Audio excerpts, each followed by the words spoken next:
Bonjour tout le monde. Donc je reviens avec cette dernière vidéo du coup par rapport à notre module là de fonction à plusieurs variables. Donc là on va parler des intégrales, donc le dernier sujet pour votre examen. Donc d'abord juste pour rappeler la notation qu'on utilise. Donc voilà, c'est le double signe d'intégrale. On met notre fonction, donc suivant une fonction à deux variables, pour que ça ait un sens.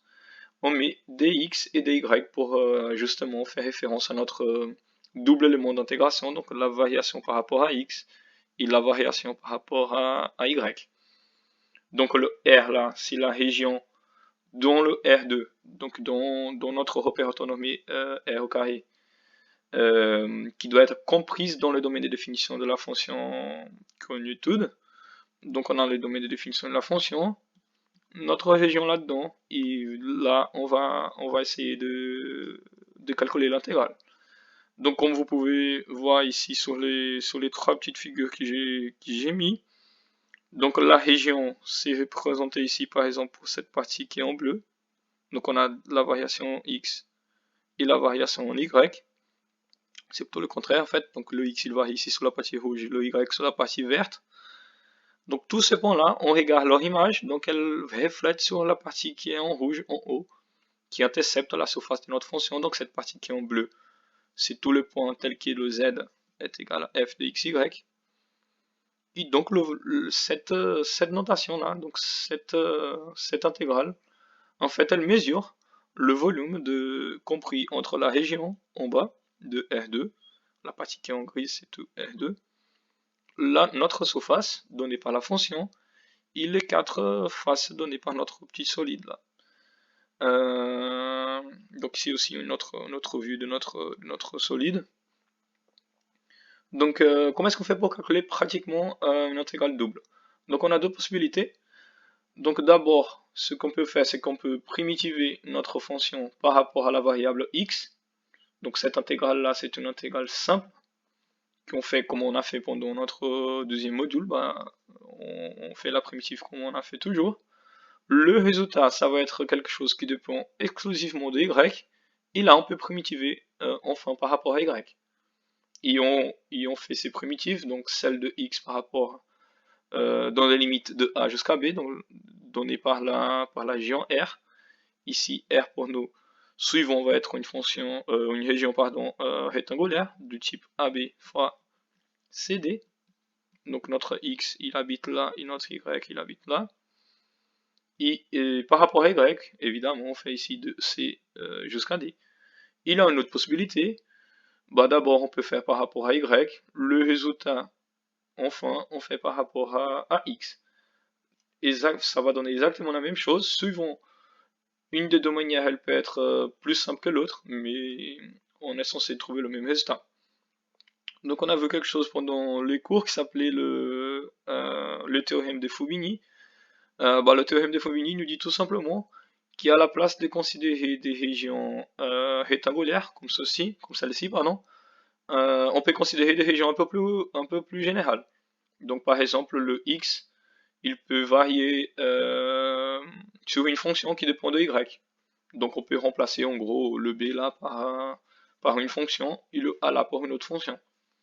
On va faire un exemple de ça, vous allez voir. C'est tout simplement pour dire qu'on peut travailler de cette même manière avec des régions un peu plus générales. Donc juste pour donner un exemple, comment est-ce qu'on peut primitiver à deux variables? Donc ce type d'intégrale là, il va apparaître soit ici, soit ici. Donc comment est-ce qu'on fait pour primitiver quand on a les deux variables en même temps dans l'intégrale? Donc ici, on est en train de primitiver par rapport à x, donc la démarche elle est pareille pour les dérivés. Donc si on primitive par rapport à x, tout ce qui est y, on pense comme une constante. Donc quelle est la primitive de x au carré? C'est x à la puissance 3 sur 3 fois y, parce que y est une constante pour nous là. Donc la primitive de x, x au carré sur 2, multiplié par la constante y. Quelle est une fonction qui, quand on dérive, on trouve une constante? Une constante fois le x. Si on dérive ça, on trouve justement la constante. Quelle est la primitive de x? Bah, x au carré sur 2. Ça, c'est la primitive de cette fonction-là. Si on dérive ça par rapport à x, on est censé trouver ce qu'il y a dedans là. Bah, si on fait la même chose par rapport à y, quelle est la primitive de cette fonction? Bah, c'est la constante, dans le cas là, x au carré, qui multiplie le y, donc x au carré. Pardon, en fait, on a y comme fonction, donc on a y au carré sur 2, comme primitive de y, fois la constante x au carré. Donc la primitive là de y, encore une fois, x au carré sur 2, fois le x. La primitive de y, bah, y au carré sur 2. La primitive d'une constante, bah, c'est la variable fois la constante. Ça marche? Donc ça, c'est le type de calcul qu'on peut trouver dans les intégrales simples qu'on va trouver dans le calcul compris, en fait, dans le calcul d'intégrale double. Ça marche? Bah, comme j'ai dit, bah, on peut passer à l'application de ça sur un exemple. Donc si on veut par exemple trouver l'intégrale double de cette fonction-là, à deux variables, donc on a x au carré plus y au carré plus x fois y, dx dy. Donc notre région là, j'ai compliqué un petit peu là pour qu'on puisse voir un peu la puissance de cette méthode. Donc x pour nous, ça va varier de 0 à 1, donc aucun problème. Mais y par contre varie de 0 à x. Ici par exemple si y variait de, je sais pas, de 0 jusqu'à 2, bah, on faisait de la même manière comme j'ai indiqué ici. Bah, effectivement on va faire de la même manière, mais juste pour montrer que le y il peut varier entre 0 et une fonction, donc la fonction f de x égale à x, à la place de varier entre 0 et 2. C'est aussi possible, c'est juste montrer le théorème de Faubigney. Ça marche? Donc ok, donc on peut faire de la manière suivante. Donc on peut intégrer la fonction, donc x au carré plus y au carré xy, par rapport à x. Donc x il varie de combien à combien? Bah de 0 à 1. Ok, bah de 0 jusqu'à 1. Le résultat, on est censé d'intégrer de 0 jusqu'à x par rapport à y. Ou encore, on peut faire l'intégrale d'abord par rapport à y. Donc la variation qu'on a pour y, c'est des 0 jusqu'à x. Le résultat, on fait de 0 à 1 par rapport à y. Bah, le problème, c'est qu'ici, c'est pas forcément faisable parce que du coup, la fonction qu'on retrouvera au milieu, elle va dépendre de x et de y, on va intégrer par rapport à y, et on va remplacer par x. Donc cette formulation-là, elle va pas forcément nous aider.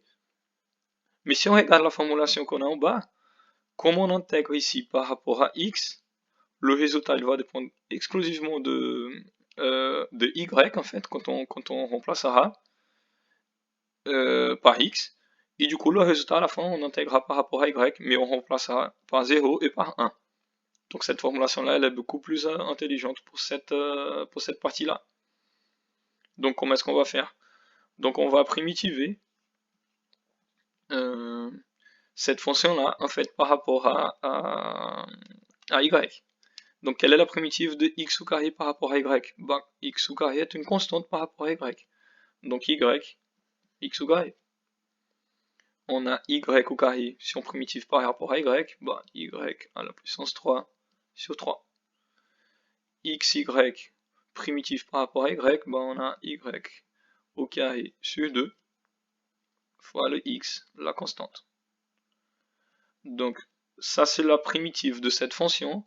On va faire varier le x de y, pardon, c'est notre primitive là, notre variable, pardon, de 0 jusqu'à x. Le résultat, ici c'est x, ouais. Donc le résultat, on va justement primitiver par rapport à x. Donc vous voyez là, où il y a y, soit on va remplacer par une constante, soit on va remplacer par x. Donc à la fin, tout là va dépendre exclusivement de x. Et on va intégrer justement par rapport à x.